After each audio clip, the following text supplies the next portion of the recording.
All right, y'all. So welcome. We're going to be talking about Chicano art today. And with us today, we have Jake Prendez, Elias Vargas, and Rick Ortega. So we're going to have Jake Prendez go ahead and get the party started for us. So go ahead, Jake, and I'm going to go ahead and hand over the mic to you. So share with us who you are and what your artwork is about.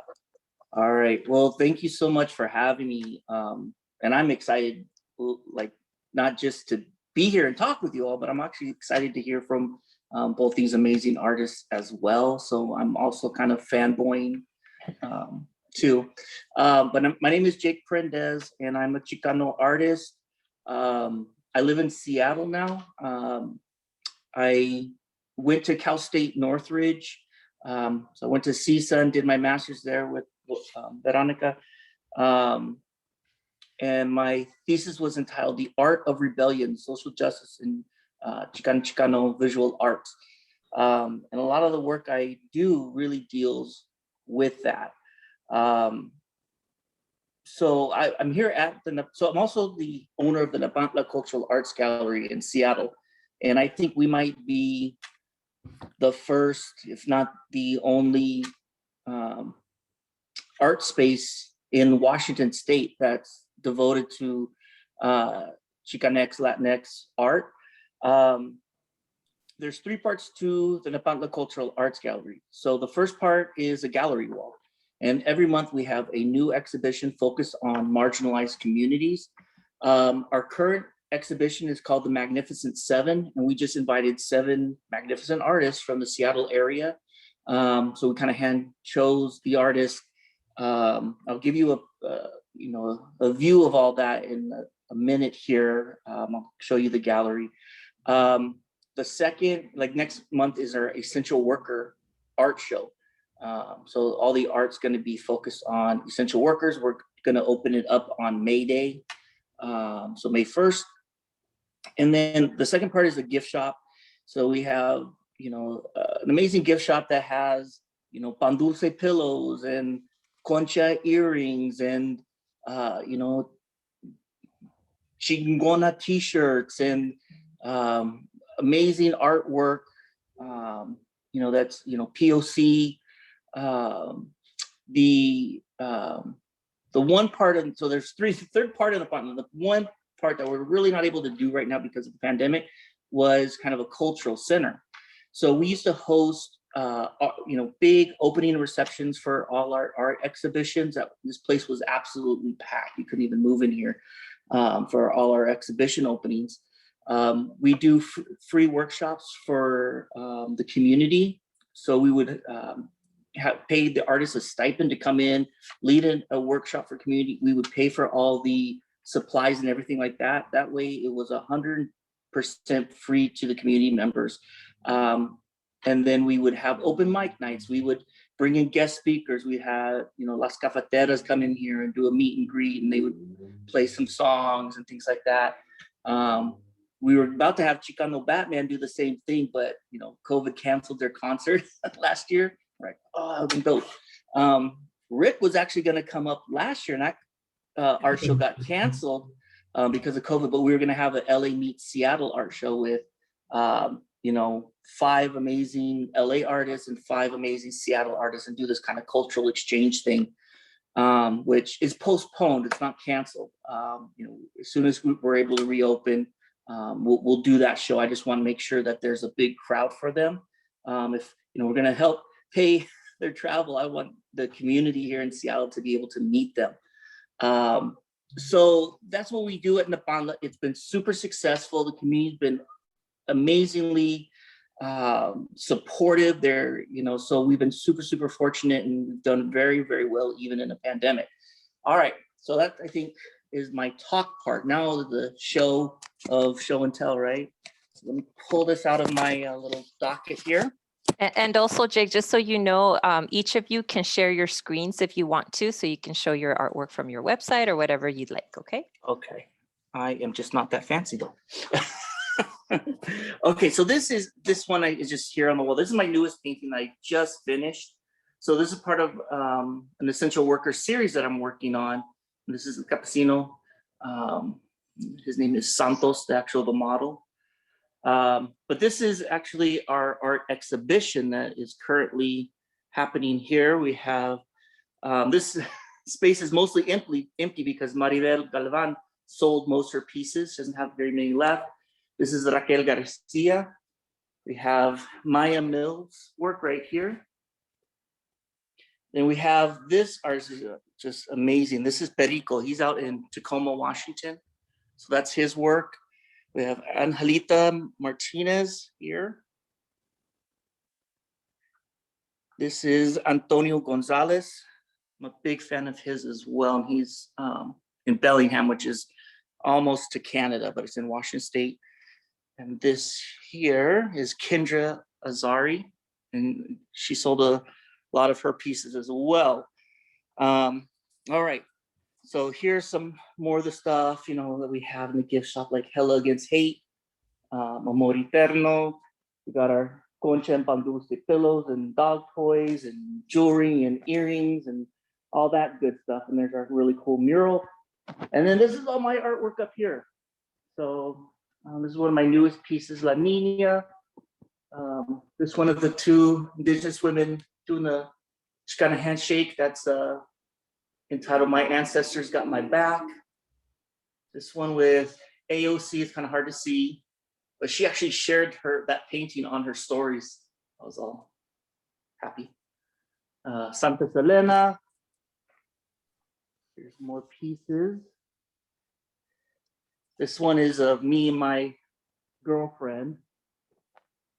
And I tease her, I say, if I'm mad at you, I'm gonna flip the painting upside down with me on the top. The one with the guy with the Seahawks jersey, that's my son. And then, does anyone recognize the guy in the hat? He's a professor at CSU Channel Islands. That's Nico Centino. Santino. Yes. So that's a good homie of mine. This one here is entitled this one's entitled, oh my gosh, I can't believe I'm blanking right now on the title of this one. Our Lady of the Detention Centers. And we have these up here. This one is entitled A Little Prayer for Those Who Migrate. And then I have a whole series. And these ones, what I do, they're digital images. So I hand draw them and scan the ink drawings and then just color them with Photoshop and add the textured background. And that was just started with the idea of if we were still doing codices like our ancestors, like what would they look like today? So just capturing everyday community in the style of our ancestors. So you have like the college student, the father and daughter, the graduates, the girl taking a selfie, you have the paletero, the artist, but it's just our community captured in the style of our ancestors. The two on the ends, does anyone know who Amelia Cruz is? She's an amazing artist. But that's actually, she's the model for the one on the left with the paint palette and brush. So that it's titled Artista, and I, representing kind of Chicana Artist. I wanted, a dope Chicana artist to model for it. The other one, the girl with the heart, I tell folks that one's all about love. I tell people to interpret it however they want. If you're feeling amazing about love, she's offering her heart. If you're feeling crappy about love, she's ripped your heart out. So you interpret it yourself. The ones that kind of, I guess, made me go viral were these two. I don't know if you can read that, but the Don't Be Self-Conchas and You Don't Know My Life. The Don't Be Self-Conscious one is my daughter. And I tease her because she's very shy and quiet. I'm like, Mija, you're literally the poster child for Don't Be Self-Conscious. And you're self-conscious. And she's like, I know. And then the series I'll describe as well here. So I had the one with Nico and my son and all this. So what I did were portraits of friends and family. And I put these Aztec symbols over their portraits to represent like this invisible culture that we, walk around with every day. I just got tired of people talking about indigenous communities like we're this extinct people. We're not. We're still here, you know, and our culture survives in the way we dance, the way we cook, the way we raise our children, work with our elders. You know, that culture's still there. We might not dress exactly like our ancestors did, but it's this kind of invisible culture we walk around with every day. So that was kind of the idea behind those paintings. Yeah, so then we have like the cool air fresheners and things like that in the shop. So again, we have just been, turn this camera back around. We've just been super fortunate to have that community support. And folks are in here.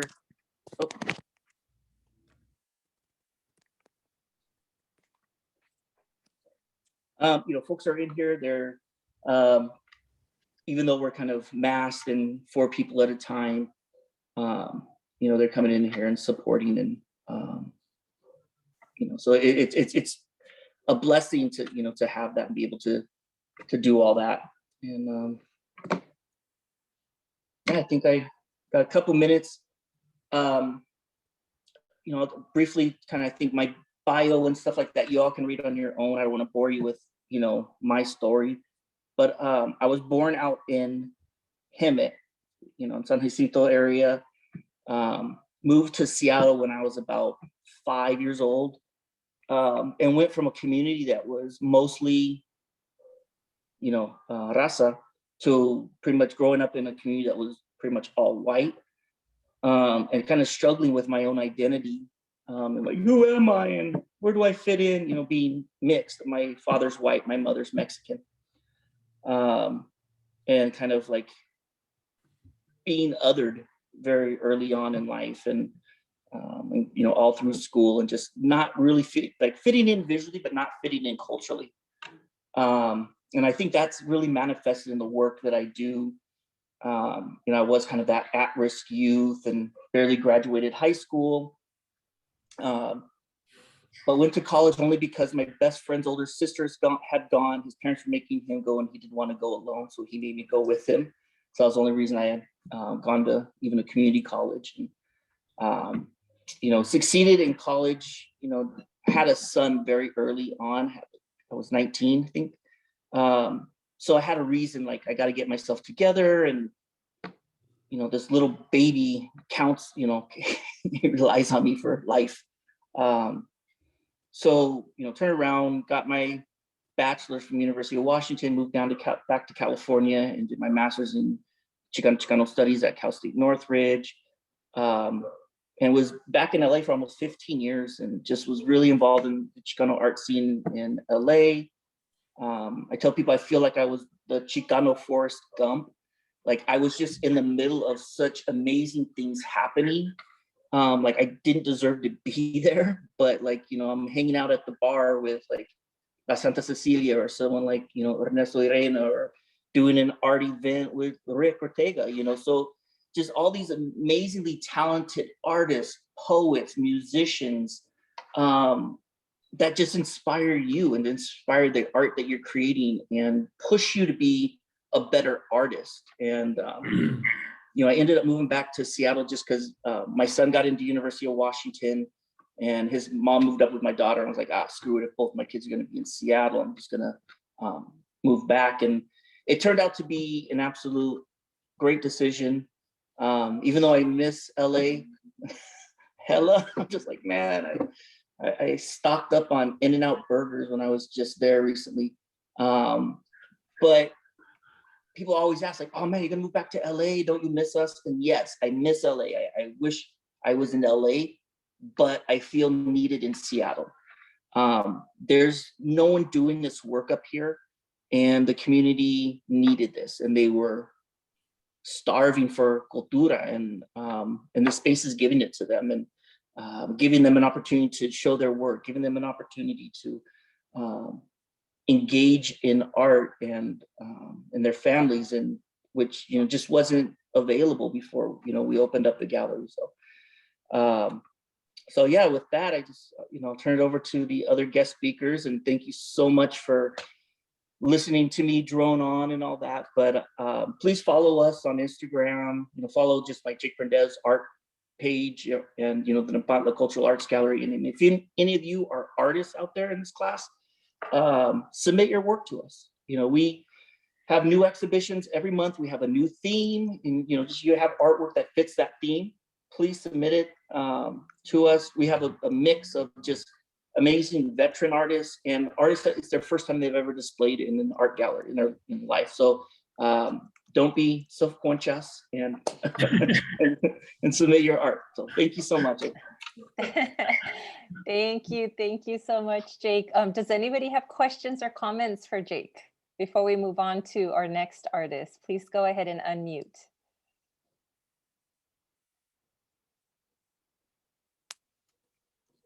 I just had a comment. I didn't live in Seattle, but I lived in Washington. And I remember it being like one of the worst times in my life because I had to drive like really far and there was no Chicano stuff, and being like the only Chicano person in the city was really hard. But I imagine like Seattle being pretty hard like that too. Yeah, so there's definitely when if you moved up here or whatever, there's this kind of cultural shift that you like have to get used to. I live in White Center now, so that's a part of Seattle that's kind of the East LA of Seattle. So it's kind of this nice little oasis.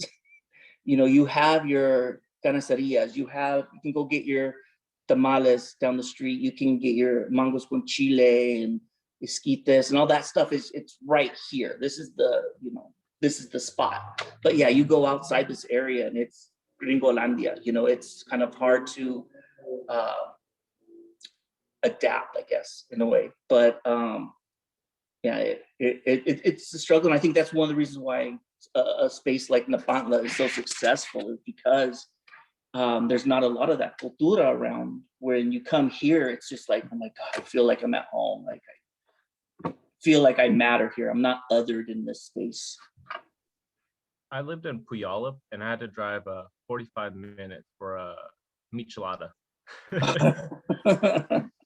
See, I'm lucky. They make micheladas literally across the street from my gallery.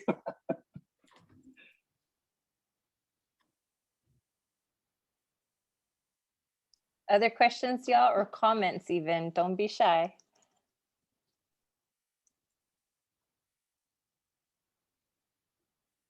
I'm so sorry for my stuffing it. Sorry, give me a second.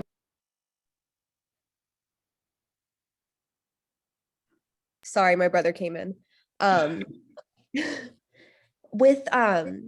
you talked about your struggle with your like identity on having like a white father, and like how do you have any tips on like kind of embracing your heritage without like, I guess I'm kind of in the same situation. And any tips on like kind of embracing the Chicano side of yourself as someone who like was kind of not raised that way? I think it just really boils down to the fact that you're Chicana regardless. Like you can fake it and you still are, right? Like you can pretend that you're, a white girl. You're still, you still have that blood in you. I think I got to the point that I just embraced who I am. And it's like, it's in my blood, like no one can take it away from me. Like I am Chicano. I am of Mexican descent. That's where my ancestors come from. Yes, I have ancestors from other countries. And I think we all do, even, folks that are straight Mexicanos. A lot of us have mixed blood regardless. So I think I got to the point where I just completely embraced it. There was, this period of, what's the term? The imposter syndrome. I felt like, oh my God, like, am I enough to, really claim it? And then finally I was like, dude, I'm Mexican. I am like, and I think once I just really fully embraced, like, this is who I am. You can talk the smack you want, but it's who I am. And I really haven't had much issues after I kind of just really fully embraced that. And by embracing, you're referring also to like, you took your higher education and like majored in Chicano studies for your master's, you've been developing all of this artwork that is a reflection of your identity and your heritage. And then now you're running this gallery space without, and doing it so unapologetically, like, this is me, I'm claiming it, I'm all about it, and I'm gonna go ahead and celebrate it in all the ways that I know how. So that's a beautiful thing, and it's a great example to set for everyone else. Even it doesn't even matter if we're half or full or whatever that might be, because even those of us that are quote unquote full-blooded, and even in that full-blooded, as you mentioned, we're mestizos, sometimes we're not even doing that, and this is like 100% ours, if you want to put it that way, right? But you know, whatever that may be, if this resonates with you, Isabella, or anybody else, just, you know, just take it as an example of learning more about yourself in any way that you can. So taking a Chicano studies class is a great first step, and then just continuing to learn and look for information and connect with other people that are doing the same thing. So that's a really good question. But I do want to ask you a question before I hand it over to the next artist. So you were talking about how, you know, art can be used as a form of resistance. Like, how do you see this, if you can put it in a direct way, a form of resistance for you? And what are you resisting? So I do like hour-long lecture at universities, and actually you've seen it. I did it for your class before, and I kind of break down, like, historically, revolutionary art and social justice art, and how it's been used, how the medium changes, and all that. We don't have time for that. For myself, I contend that cultural resilience is a form of resistance. Embracing your culture and putting it out there is a form of resistance, where our whole life we're basically being told to conform to kind of this mainstream kind of Eurocentric society, right? That really doesn't embrace our culture. So just being proud of it, just exhibiting it, is a form of resistance. And a lot of my artwork, I tell people, has triggers, is full of triggers, right? So for example, the Don't Be Self-Conchas. It's a painting of a girl with a concha in the background, right? You're like, how revolutionary is that? Like, big deal. But that concha for our gente is going to elicit an emotion, right? We're gonna see that and just almost, without thinking about it, we're gonna have a feeling. Like, for me, the concha is very important. It's not just delicious, but when I was little, my abuelito would take me to the swap meet on Saturdays, right? So every Saturday, well, back then we called it the auction, but every Saturday, my mom would drop me off in the morning, and he would have a concha and a sweet tea ready for me.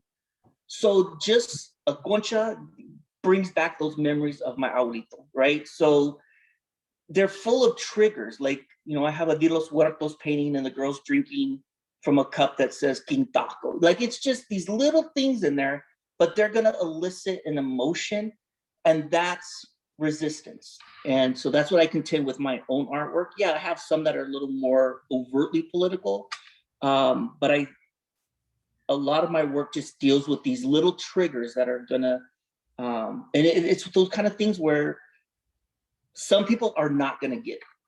They don't know what a concha is. They don't know what King Taco is. They don't know what a lot of those references are. But for someone that, has experienced maybe a similar upbringing, have lived in similar communities, it's kind of this nod to them. It's kind of like this little coy, I get that. I see what you did there, kind of, yeah, me too. And then it's like this, oh my God, I get that. I get a lot of, I think one of the things that makes me the happiest is when I see gente come in here that maybe folks are like, they don't go to a lot of art galleries, It might be just a viejito that comes in with the family, right? And they'll look at the art and just like have this big smile on my face. And, that's it right there, man. That's just like one of the greatest feelings ever. You're like, it got them. they see it, and they're embracing it. So.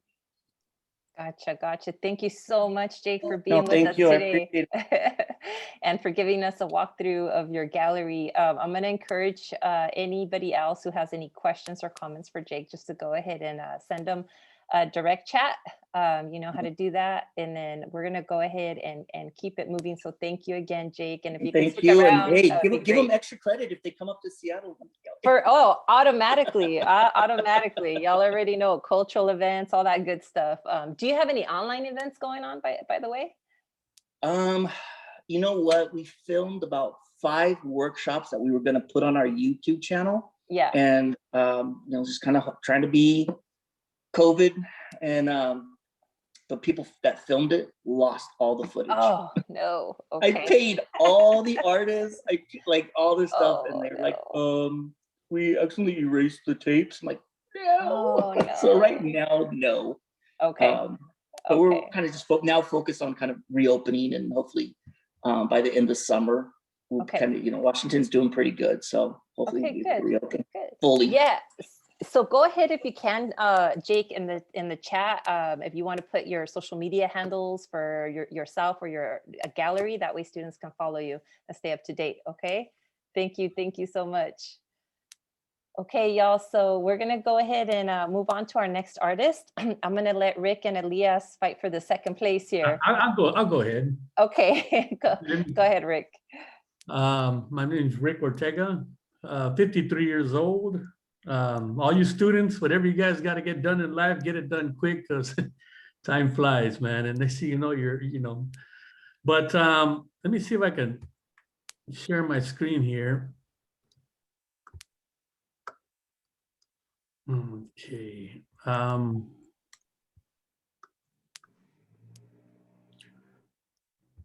Let's see.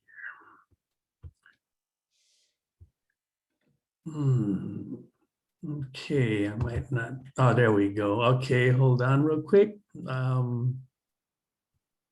you go. Looking good. Beautiful. So far, so good. Yes. Okay, let me get down to this over here. So the thing is, I grew up in Pacoima. If any of you are familiar, it's Southern California. Born in San Fernando, raised in Pacoima actually.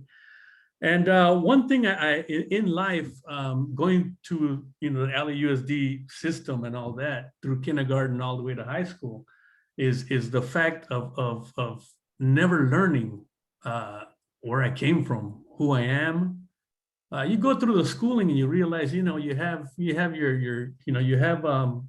George Washington, Abraham Lincoln, you have all that, or you go into let's just say Greek mythology, Egyptian mythology, and you go into different histories, but there was never anything about Mexico being Mexican. Now, going into college, getting into Chicano studies, which you guys are fortunate to have, and learn whatever you can off of Veronica, because she is a great maestra. But I truly, it opened up my eyes. It opened up my eyes, and I started realizing who I am, and it's life-changing, when you go into your roots, and you start realizing, whoa, wait a minute, I didn't come from this, I came from there, both my mom and dad were born in Mexico. My mom was born in Oaxaca, Mexico, which is, very spiritual place, and she was a very spiritual person. And my dad was a hard worker from Guanajuato, Mexico. And so, I was fortunate enough to be born by these two people, because what they showed me is spirituality and hard work. And when you put those two together, you come, and also another thing about LAUSD, I'm going to go back, is they did give me the opportunity to go on field trips, which the most field trips I enjoyed was the art museums. And I was blown away as a little kid inside an art museum, and just like in awe. So I think it was just innate. I believe sometimes art is innate. you're born with it, or you're not. But if you're born with it, you gotta practice it, and you got to make sure that what you have inside of you, let it out, and that's what I started doing. I mean, I started drawing in kindergarten, I believe, or first grade.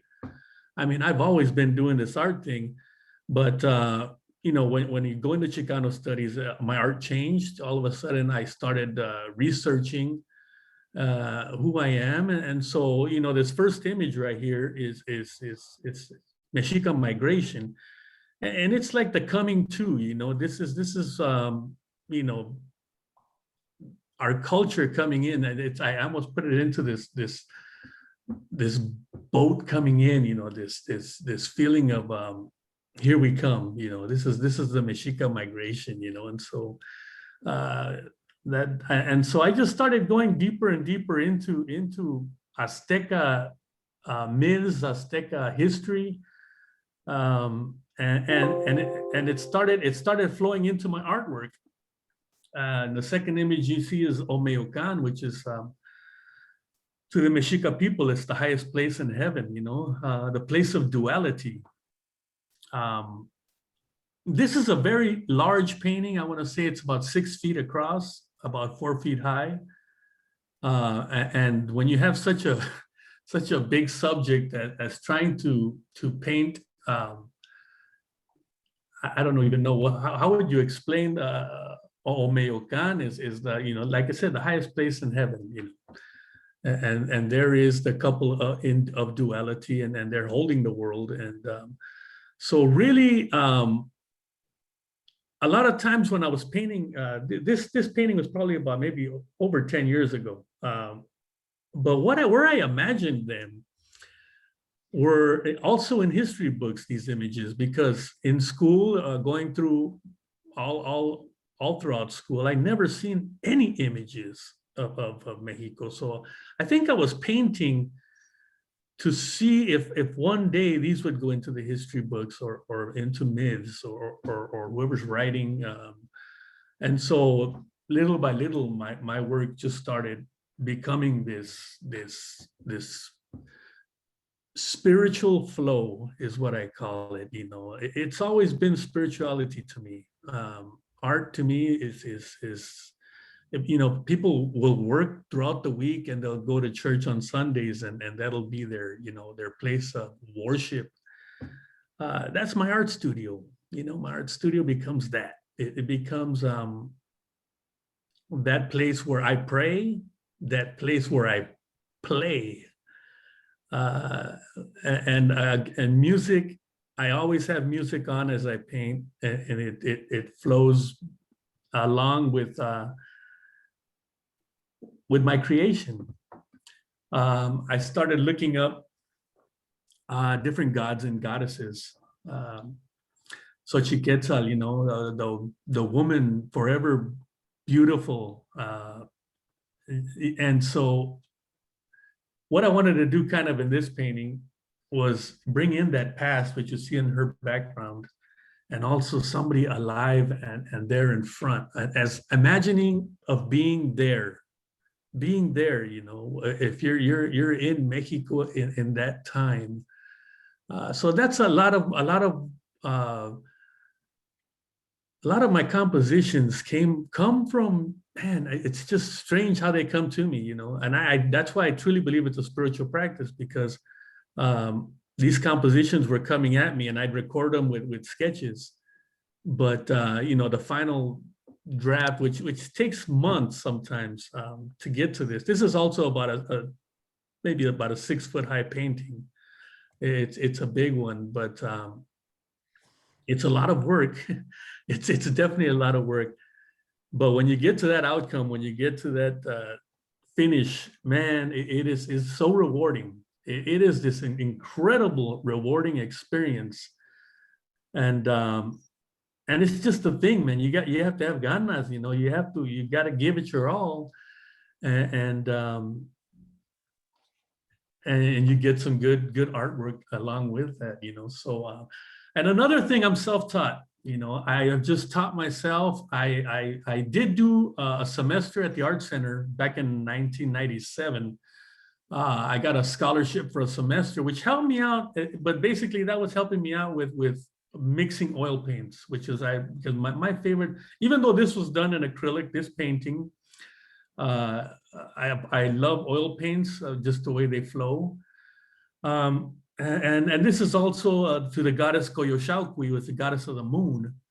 And I try to honor, you know, just take these moments to honor the ancient gods, you know, and hopefully I give them, you know, praise, and I give them and thanks, you know, for raising, you know, beautiful people in a beautiful culture, you know. This image, Curandera de la Madre Tierra, is it's just a praise to women, you know, women and all they can do for us, you know. Like I said, I was raised by a very spiritual, beautiful, powerful mom, and she was everything. And you know how she can handle work, cooking dinner, taking care of the household, all this, and somehow this, even though it's kind of towards the Shiva, I saw this as the women and all they can do, and the power they have within, and the power of healing and the power of creation. So that's another image. This is a recent image, also called Curandera, and it just shows you that you know, I love expression, and that was probably one of the first things in going to those museums was seeing the expression on the faces, and I just couldn't believe it. And somehow I knew as a little child I was going to be able to create that. It took a lot of time and a lot of patience, but you get there. You eventually get there. And what made it even more real for me was going into a gallery when I was about 17 years old, 18, and I saw some paintings of John Valadez, and his realism. And man, that just blew me away, the realism. But that brought it where, oh my God, I can do this. You know, this is a Chicano, and he is doing masterful work that I've always wanted to do. And so that was motivation to me. Just seeing his work, man, it motivated me to become that, you know, and just to keep becoming, you know, an artist, you know. And this is just an homage to Los Angeles, you know, where we grew up, and we're getting a little more towards the contemporary. Pachucos, man, you know. So you know, I go through these little. What do I want to honor today? You know, this was just honoring the Pachuco in LA in the 40s, 50s, whatever. But it's also an homage to my uncles and to my dad. And, you know, their dress was a little different from ours, man. I think they were just a little more sharp, you know, and they shined their shoes a little more than wearing, you know, sneakers, you know. So this is an homage to that, and just, you know, the Pachuco lifestyle, man. And so that's another one.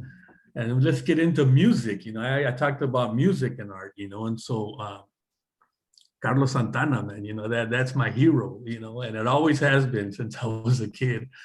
But I wanted to create an image that is just going to honor this man, you know, from Jalisco, Mexico, you know, and came here to the States and took over the world, you know. And he's still, you know, my ultimate hero, you know, just what he has to say and what he has to play. And so this was a composition I created years ago, but I decided to do the painting. And that's my ultimate guru. And let's go to this is the final image here, which is almost, this is it, man. You have all your ancestors, the people that brought you to this moment. And here we are. And this was a painting. It was a collaboration piece with a lawyer named Tomas Olmos. He wanted to do a piece for CRLA, which is California Rural Legal Assistance. And this was the poster for their event. And so we sat together and we just, man, he knew what he wanted, but he knew that I was the one to do it, you know? And he goes, I have this image in my head, Rick, and let's work together. I know what I want, but I want you to create this image. And so, you know, together we came up with this, you know, and it's called Breaking Barriers. You know, it's breaking barriers. But if you can just see the background, everybody is behind us, you know. I am truly proud to be a Chicano, Mexican heritage, man. I mean, I am, and you can see it in my work, you know, you see it in my work. And so, you know, this is that parade of souls, this parade of spirits that are with us and behind us. And whatever you guys do in your life, know that you have a lot of ancestries behind you and a lot of everything. So that's pretty much my and that there's my information right there. Rick Ortega Art on Instagram. And my website's rickortegaart.com. If anybody is interested, I'm going to be doing a show in a couple of months. In June, I believe. We're setting it up right now. So if you follow me on Instagram, you'll get information. And I know it's going to be a powerful exhibit. So you guys will tune in. Thank you. Beautiful. Thank you. Thank you. If I can get you to unshare your screen so we can see more people on screen. Awesome. All right, folks. So we're going to go ahead and hand it over to you all. So go ahead and unmute if you have a question or a comment for Mr. Rick Ortega. Beautiful artwork, by the way. That last, I'm really thankful that you showed that last image because it just, like you said, it kind of brings everything like the past and the present together, right? And that our ancestors are always with us. And what, there's so many things, so many layers in that painting, but I love that it's like you have three strong women breaking through that fence, right? Breaking through, because it's rare where we'll see like at the forefront, the women that are always at the fights, that are always in the trenches, that are always making headway for everybody else, right? So I appreciate that. Thank you for that. All right, folks, who has a question or comment for Rick Ortega?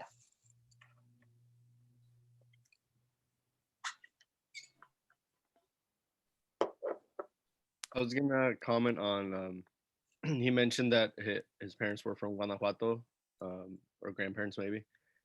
My parents are too, and I think I was fortunate enough to go to Mexico back and forth a lot. Otherwise, yeah, in school, like I would never have known like what Mexico really looks like, or what the art of Mexico looks like, or the architecture, or any of that.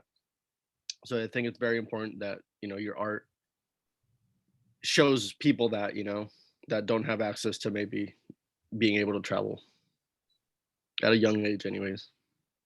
Very cool. That's a great point. Thank you for sharing that. Other questions, comments? Want to hear your voices, students. Don't be shy now.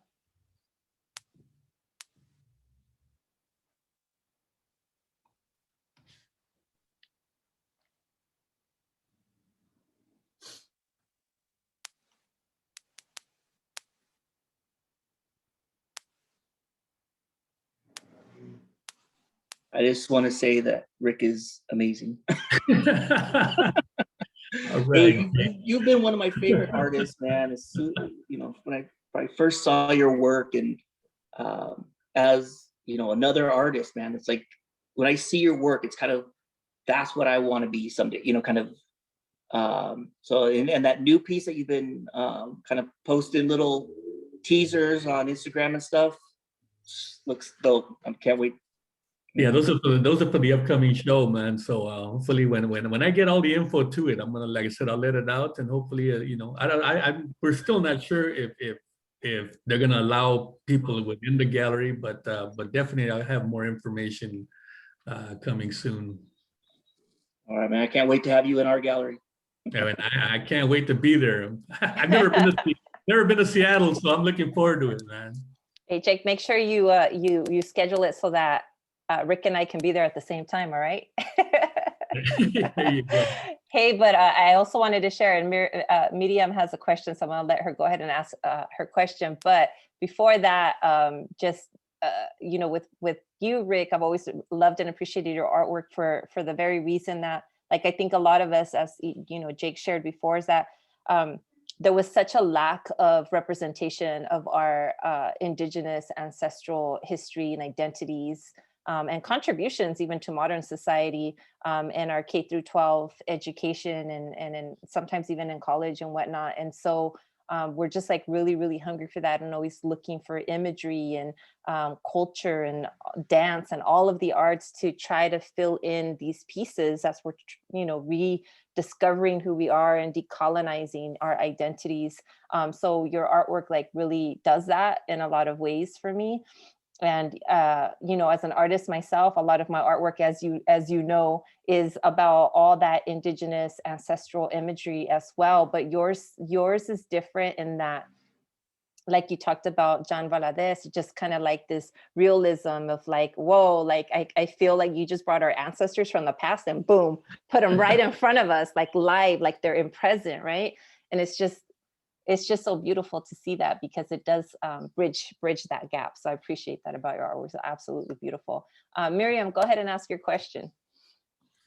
Hi, I just wanted to ask, I know you mentioned that you like to listen to music while you paint, and you said Santana is obviously your idol and like who you listen to, but apart from him, what other kind of music do you listen to? Oh, it's everything. There's just no boundaries. I can go from John Coltrane to Dr. Dre to Vicente Fernandez it's overwhelming, the music that I listen to. I love a lot of Latin jazz. I really love, especially when I'm painting. No, especially when I'm painting, I listen to everything. Classic rock, it's everything. You know, I don't have a favorite actually. It's all mood. It's really mood. You know, if I know I gotta paint something fast, you know, I'll put on some heavy metal, some old 80s metal, you know. But if I tune into something, I'll put on some Miles Davis or something, you know. So yeah, I have no favorites. It's but Santana will always be up there. He's the top always. But thank you for that question. And I'm going to share as well, and maybe Jake and Elias can chime in as well. But like for painting, you got to have the music going on, right? You got to have it going on and like for me, like back in the day when it was just Pandora and you have to pay like $5 a month with no interruption, no commercials. Like, I don't care. This is an investment. You know, I don't want any interruptions with the vibe going on, but you got to have this music. And the beautiful thing about being Chicanas and Chicanos is that not only are we exposed to all these different genres in the United States, but we're also exposed to all these different genres of our Mexicanness, right? Of the rancheras and the norteñas and like all that stuff. So it's like we listen to all kinds of stuff. And that's what I love about just like my mix. It's just like we can jump from Dr. Dre to Vicente Fernandez to Santana to all kinds of stuff to, you know, Red Hot Chili Peppers, like it's all in there. And I think like for me anyways, it gives me that energy and the focus that I need to just be appreciative of these world cultures, right? And that this is my little slice, you know, that has been handed down to me from my ancestors, right? But it's just an appreciation of all these cultures, and music adds to that. And also, you know, burning copal or burning sage, because like you said, it is a prayer, it is an ofrenda when we're doing that. So Jake and Elias, if you want to add to that, if you can relate to that. Oh yeah, I'll chime in. And that's like the number one question everybody asks is, what kind of music do you listen to when you paint? And I'll echo what Rick said. There's no rhyme or reason. I'm on everything from Bandcamp to Spotify and SoundCloud and Apple Music. And what's great is I just pick all kinds of playlists and just see where it takes me. And then sometimes you're in the mood for something specific.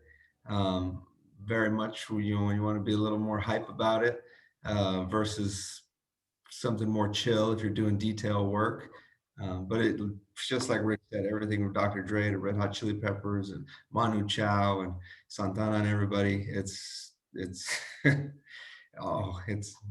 I just let it go. I let it take me more so than me choosing it. Yeah, it's mixed. It's goes from Tame Impala to Los Panchos to Selena to the Beatles to like, yeah, it's just the Smiths. you know, it's just everything. But I did have for a while like a superstition thing going where I had to have the Beatles anthology playing in the background. It was like I think an 8-part documentary about the Beatles. And for some reason, I felt like my paintings would be crap if that wasn't playing in the background while I was painting. And so it got to the point that like maybe I did that for years where I could mouth like the entire documentary, like the interview parts, not the music, just like the interview parts. It was like, okay, I need to try something different if I can do all that. But yeah, music's important. Yeah, and I don't know if you guys do this, but I maybe it's a weird thing about me. When I get to the end of a painting, and sometimes you know how that can be kind of grueling towards the end, and it's a certain song that, so for whatever reason I'm feeling at that time, I will just repeat play it over and over and over. I mean, up to like 20 times until I finish the painting, because you're just kind of in the zone with that one song. Maybe that's just me, but I'll do that quite often. I played a song on repeat, maybe not 20 times in a row, but you know, a couple times maybe just because I'm feeling it. But with that, I think this is a good transition over to Elias Vargas. So you can continue your conversation with us. But if anybody else has questions or comments for either Rick or Jake, please reach out to them on the chat individually. And we're going to go ahead and keep it moving with Elias Vargas. Welcome. Hey, well, thank you guys for having me. I don't know if you guys are tired, but going last here, following 2 awesome artists. You know, big shout out to Jake and Rick for doing their thing. I also, you know, besides being an artist, I'm an educator. I'm as Vero knows, you know, I'm been a high school principal, middle school principal. I'm currently a director of a charter school for refugee students from all over the world here in San Diego. I was up in the Los Angeles area for many, many, many years and just came down here a few years ago specifically to take this. And so with that, you know, I'm on and off with art, kind of depending on a lot going on with me. And so to back up, I'm originally from Albuquerque, New Mexico, and lived a lot of my life there. And then the funny thing is like right at the end of elementary school, moved to Seattle. So I know kind of what Jake was feeling, and to go there as a young child, and only there for 3 or 4 years. It was different. And then got moved again down to the LA area for middle school and high school. Then after high school, I chose to go back to New Mexico on my own when I was 17. And I went to the University of New Mexico, and I ended up getting a degree in Latin American Studies. And through that process, I left Albuquerque and went to Guadalajara and studied in Guadalajara for a year, and really studied. That's where I started studying a lot of the greats, as we refer to them, as from Diego Rivera and Orozco and Tamayo, and just hanging with artists down there, and kind of like Rick, you know, somewhat self-taught, but learning a lot from artists along the way. And then started doing murals. And long story short, after New Mexico, came back to California, started teaching. And while I was teaching social studies, started a mural business called Cosmic Compañeros Art. Me and a buddy of mine, and we'd work with some other artists doing murals. We started in Pico Rivera, but then we started getting a lot of work in Compton because of you had a lot of Black and brown violence, and they were trying to address it in different ways. These are some of my recent paintings, but I don't have some of the old murals there. But long story short, we were doing a lot of murals, and that took off. And then, you know, after years of that, I got sidetracked working on other degrees and having kids and all that fun stuff. And now I'm more just back to doing a lot of canvas paintings. And so Veronica's kind of scrolling through. There's Is there anything specific you want me to show, or if you want to share, you I can could share. probably share my screen. All right, go for it. Let me see here.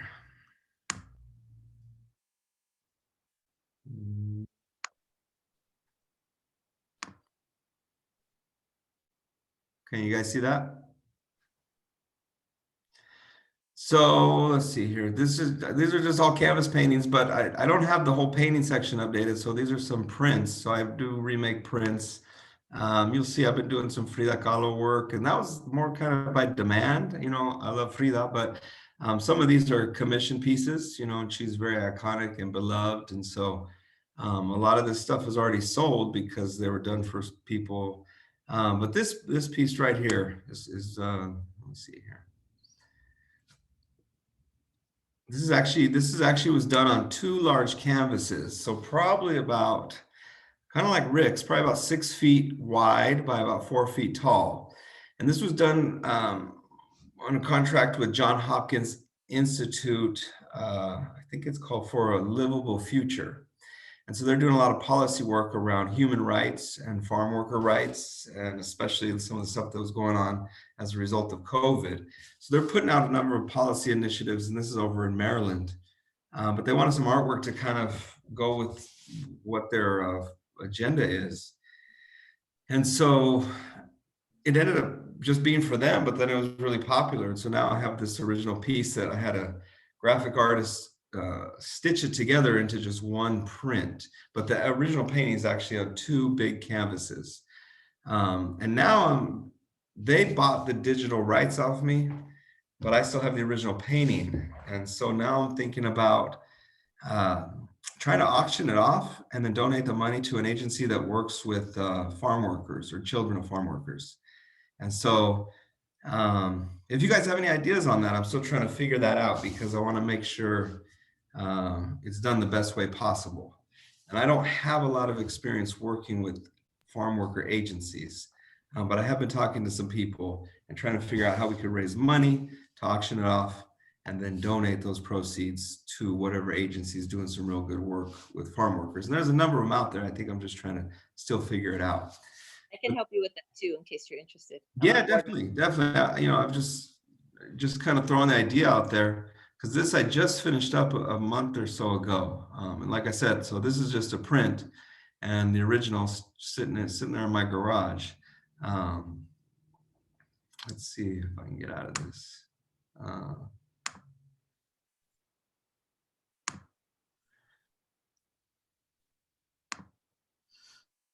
So there's, I'm just scrolling through. I don't have a presentation per se, but you see a lot of influences that stem like from some traditional elements of kind of our indigenous culture. But I think I like to infuse a lot of modern elements and try to play off of them. And I use a lot of bright, vibrant colors.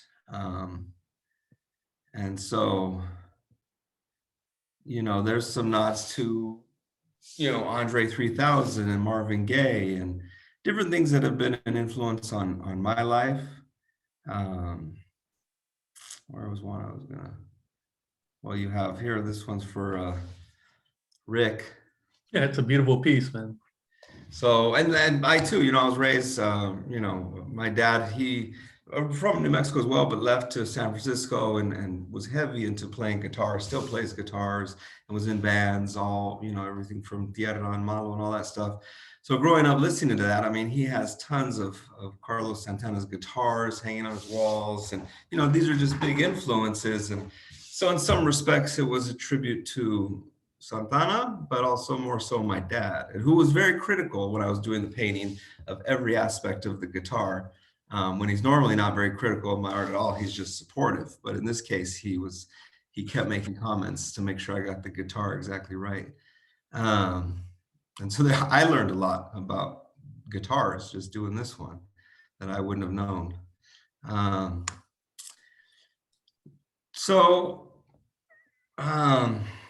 That's just a quick overview. You know, I think, you know, a lot of similarities to Rick and Jake is of kind of embracing our culture. You know, I've never had a problem with it. I was raised that way.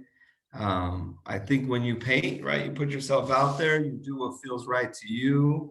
You know, it's going to evoke responses. And of course, you want most of those to be positive. And it's either an emotional response or a spiritual response. And one of the guys mentioned it, the best feeling is just seeing a smile on someone's face, or knowing that they have, even if it's a print of yours hanging in their house, that it brought joy to the living room or to their bedroom. You know, I've had people invite me into their homes that I don't even know to show me where they have something hanging, and you just see their excitement. And that's just a great feeling, you know, and Rick and Jake can attest to that. And yeah, there's a social element to it, and there's historical context to it, and there's awareness and all that. And it's just up to how you interpret it. You know, for everyone else, it's going to have different meanings. And I think one of the guys said, you know, the art's full of triggers. I think Jake said that. And I do the same thing. I'll do little nods all over the paintings that you may not notice, right? But if you were to sit down and you kind of explain every little thing, it's not by chance you just choose a color or decide to put a certain element. It's often formulated, thought out. Like Rick said, it is spiritual practice. And sometimes it's premeditated, and then sometimes it emerges while you're doing it. And it kind of has a life of its own. And it has its ups and downs. You know, it's hard work. It's not always easy. You run into a lot of frustrations. I don't even want to show you all the paintings that I've started that I have not finished. And then everybody says, well, when are you going to finish that one? When are you going to finish that one? And sometimes, I know you guys can probably attest to this, if you walk away from it for too long, it's just almost impossible to get back at it.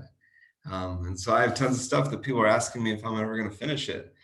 And it's like, you've just moved on, right? You're just not in that space anymore. And you mentally, I want to, but I just can't get back to it. And so there's no rhyme or reason. You know, I had 2 pieces I wanted to work on this weekend, and out of nowhere, I started doing a tribute to Diego Rivera.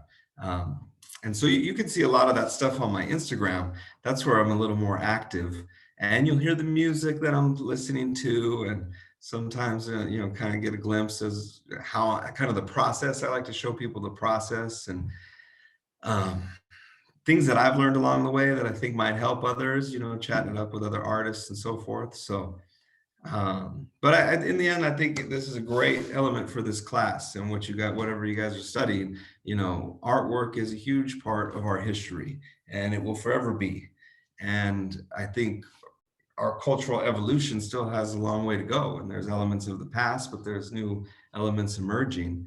And I feel my art at least tries to kind of capture some of the past and some of the present, and even look towards some of the future. So I'm always kind of thinking about that. And you can read about some of that in my bio. So, you know, you guys have got a lot of art talk here today, so I don't have much else, but let me see here if I can.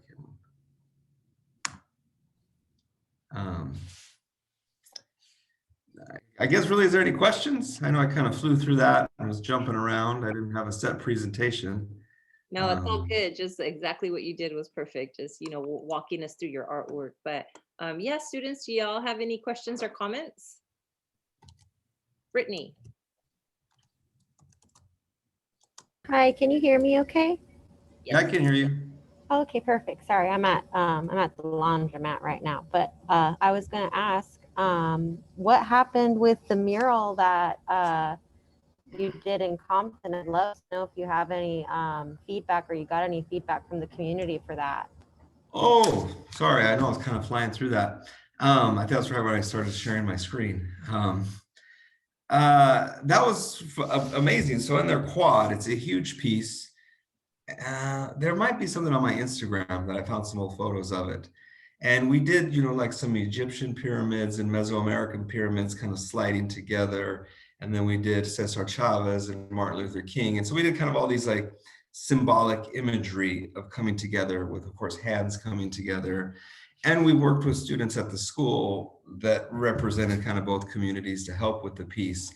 And long story short, it's, you know, when we first started doing it, people said, oh, that's dumb. It's just going to get tagged on, right? They were having a lot of troubles at this high school. Well, as far as I know, I was like 15 years ago.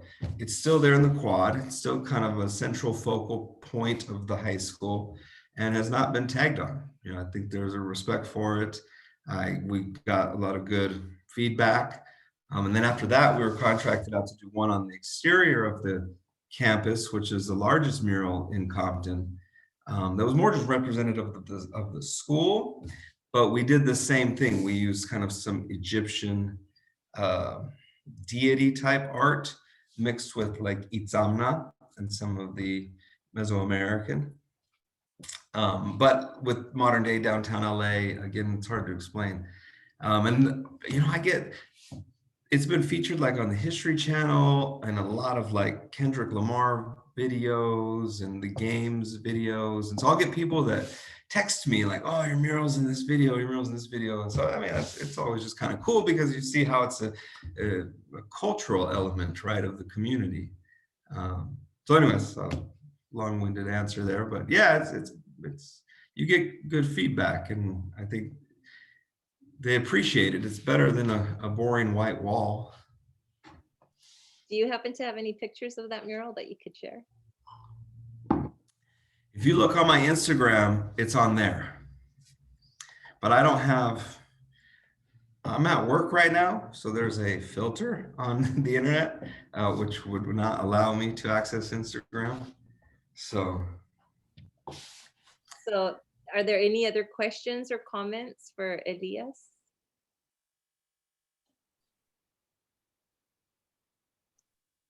Okay, so I wanted to ask all of you a question about like if you've ever had any kind of, have you ever experienced any kind of like pushback for being so direct in your artwork in any way, or maybe misunderstandings? Have any of you ever experienced that? You know, it's really, there's a group of people, they're danzantes, heavily into Mexica danzantes, and I don't know what it is. Maybe you can explain more about that, but man, you put the Virgen of Guadalupe and they are just so against, you know, the image of the Virgen of Guadalupe, you know, that, you know, and so that's basically the only pushback that I've ever had with my work, because it's all positive, you know. Like I said, it's more of a spiritual tone, but I don't know what that is. But that's about the pushback that I've had with my work, with certain images. Yeah, I'm gonna not to speak for anybody or any other danzante, but I could imagine that a lot of it might have to do with this. You know, there's this whole debate around La Virgen de Guadalupe as far as her being used as a symbol by the Catholic Church to help convert the indigenous people to Catholicism, and that she actually wasn't real. It was just like made up for that conversion. And so maybe that's where the pushback is coming from. But you know, we have, and that's not to speak for all danzantes. So some danzantes believe that, and it may not even be a danzante, just, you know, whatever person. Some people believe that, and other people believe that Guadalupe did exist, but, you know, she already existed before Catholicism came to Mesoamerica, right? And she was known by different names like Cuautla Xaupe or Tonantzin, right? Our Mother Earth. And so you have all these different variations. And so for sure, it's not something that we agree on in any way. There's not a monolith. It's not a monolith of like everybody believes that. It's just there's so many different ways of looking at that. So I imagine that it has to do with that whole controversy. Mm-hmm. How about Jake? I understand what Rick's saying. I know where that's coming from. I mean, it hasn't really happened to me. I don't really put the Virgin in much, but I can see where that would come from. You know, when you know how it gets.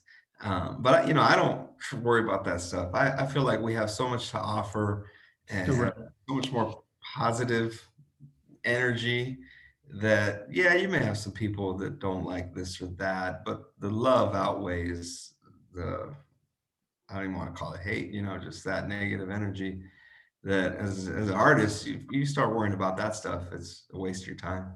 Right. Yeah, I think for me, the main pushback I had as a youth, I think I had teachers tell me that my artwork was too ethnic. and to gangster. So that kind of came around high school. And I stopped creating art because I listened to those negative people from the time I was about 19 till I was about 30. And I took that class with Irene Cervantes. That's when I started painting again. So there's a 10-year gap because I listened to those negative people tell me that my art wasn't good enough, that it wasn't mainstream, and I couldn't do that. As far as, you know, what I'm doing now, it's been pretty much all love. I really don't get pushed back against my art. Only thing I've gotten recently is last year I did one of my, you know, Codacy ones, and it was a kind of a solidarity Black Lives Matter piece. And so it had the African American and the Chicana like back to back. And it originally said Chicanx for Black Lives. And I had everyone talking smack to me about the Chicanx. But it came from like all sides. So I had people that were like, oh, don't use Chicanx because it doesn't embrace Afro Latinos or something like that. And don't use Chicanx. But then it was getting from the other side and like kind of these macho, you know, Chicanosaurus guys that were just like, oh, what's up with this X? And, you know, we're Chicanos and you're stupid and blah, blah, blah. And it was just like, wow, I'm getting it from both sides. And so I just made one that just said solidarity. Yeah, but that was all it. the labels and the X and all that is so contentious. Oh, it's like, whoa. Yeah, like, you know, at some point you have to just kind of like, oh, well, I'm gonna go ahead and keep moving on. I know who I am, but yeah, I have to like joke. I jokingly tell, like, when you hear people talk about like, oh, you know, Mexicans are trying to take over and they want us back, that rhetoric that you hear on the right. And I was like, fool, we can't even just like agree on what to call ourselves. Like, do you really think we're at that stage now? Like we're still trying to come up with a name for ourselves. Yeah, and I do have one last question, unless anybody else wants to jump in here.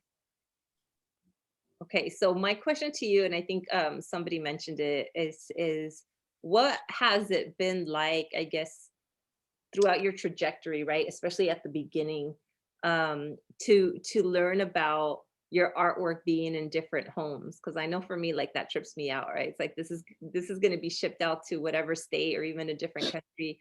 And then sometimes they'll send a picture of like, oh, look at your artwork was here or there. And it trips me out all the time. I can't ever get over that. But what has that been like for you all, maybe even especially in the beginning, to know that your artwork is like everywhere in all these homes and in all these spaces?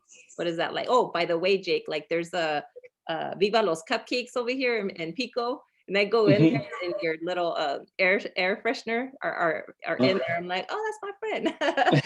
So it's like everywhere, right? So what is that like for you all? I'll just say from the beginning, I think that was my goal from the beginning. I mean, accessibility of art is just something very, very important to me.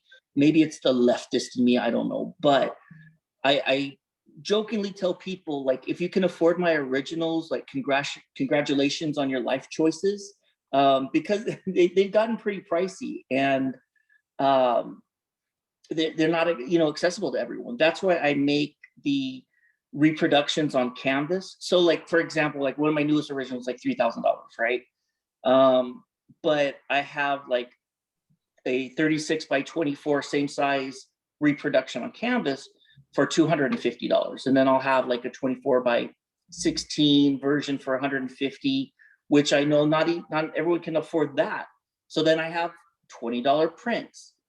And even that can be too much for some people. And so I have $2 postcards and stickers. So I try to be in everyone's price range and accessible to everyone. And I would tell folks, like, I'd rather have my artwork in the homes of la gente, in the homes of viejitos that appreciate what I'm doing, versus maybe in someone's attic as a commodity, trying just to gain wealth from the work I've done. So to me, yeah, that it's just, I love to see it. I'm honored that people, resonate with the work I'm creating and they want it in their home.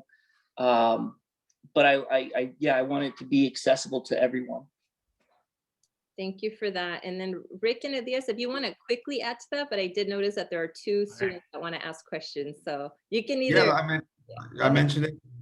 It never gets old. You know, it's humbling in some respects. It's flattering. It's just a great feeling. You know, that you're can bring something to life that will bring someone some kind of joy, whether it be mental, emotional, spiritual, and it's.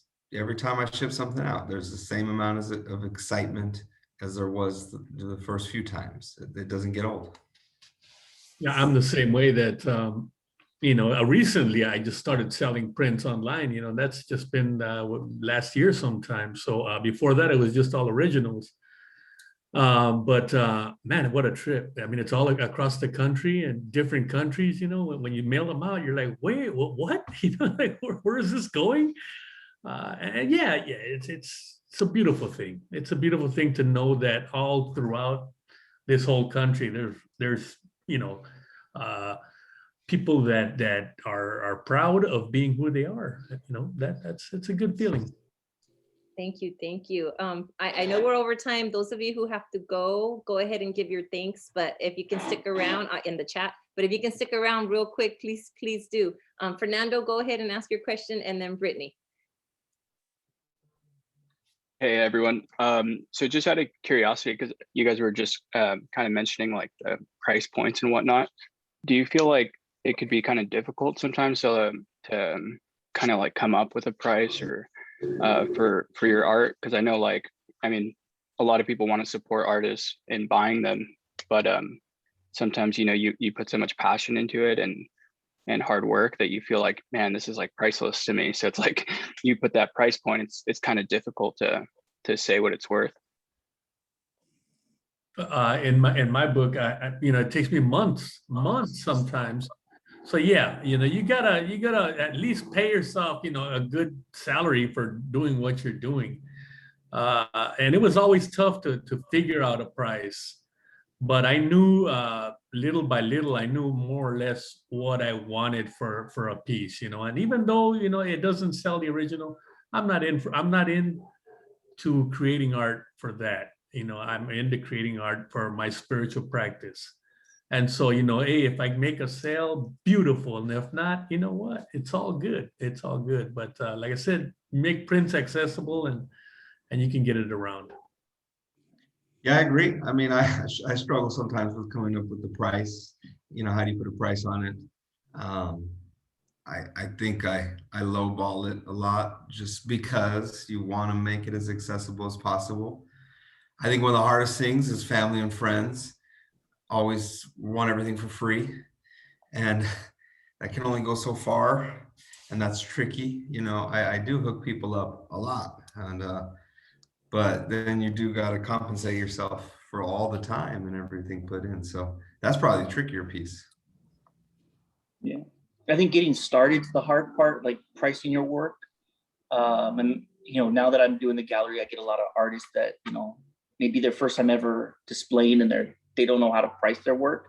And I usually tell them, like, take in consideration, the money you've spent on your education, the money that you put into with supplies and paints and things like that, and your time. And early on it's going to be a little lower, but when you've shown in more and more galleries, when you then you can start incrementally raising the prices. And I think you start raising it when, like, for example, like if people start buying my work before it's even finished, and you're like posting a picture of it, work in progress, and they're like, I want to buy it. Can I buy it right now? And you're like, okay, maybe I need to raise the price just a little bit. And that started happening. And, and so my, like, say a 36 by 24, when I first started, was probably selling for about $450, went up to maybe, 500 and 700 and then 1,000. And now, something's close to, 2,500 to 3,000 for, and like Rick, mine can take like a month or so to paint. Oils take forever, and I'm just not a fast painter. I see all these pictures, like people posting these like paintings that they're doing like one a day, and I'm like, how do you do this?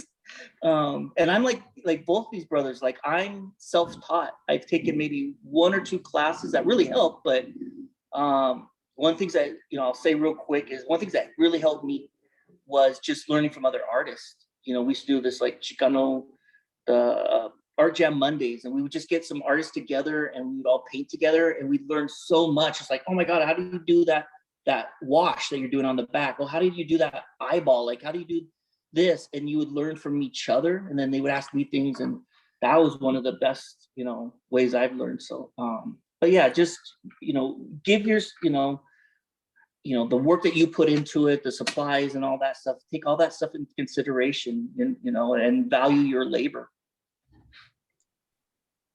All right. So really quick, Brittany, and I do have a 3 o'clock meeting that I need to get to. So go ahead, Brittany, ask your question. Thank you everybody for sticking around. All right, this is just a fun question, just from artist to other artists. Which medium do you prefer, acrylics or oil? Oil. Oil. I like, well, oil's fun to work with, but I guess in the essence of time, because I kind of have to do 2 things. I like acrylic because I can get it done quicker. Yeah, I'm right there with you. I use acrylic too, but you use these mediums to make them last longer and blend and all that stuff. So it's like a good halfway point. But yeah, I gotta use acrylics because my time is like. But if it's a solid, like a background that's just a solid color, I will use acrylic, because there's no point in using red oil for a solid red background. Like it's gonna take forever to dry. But usually like, just faces and things like that, man, it like lays so well like that. I can't do that in acrylic, or like if it's a mix, like just like washes and drips and cool effects in the background, then yeah, acrylics. Can't do that with oil. Gotcha. Well, thank you, brothers, all of you so much. Thank you. Just appreciate your talent, appreciate your dedication and your time. Thank you for spending the day with us today. And students, I hope you enjoyed that. You all have their websites and all that great information. So go ahead and unmute, give your thanks and goodbyes, and we'll see you all next time. Thank you. Thank you, everyone. Thank you all. Thank you, Jake. Thank you, fellow artists. All right, brother. You guys for sharing. Yes.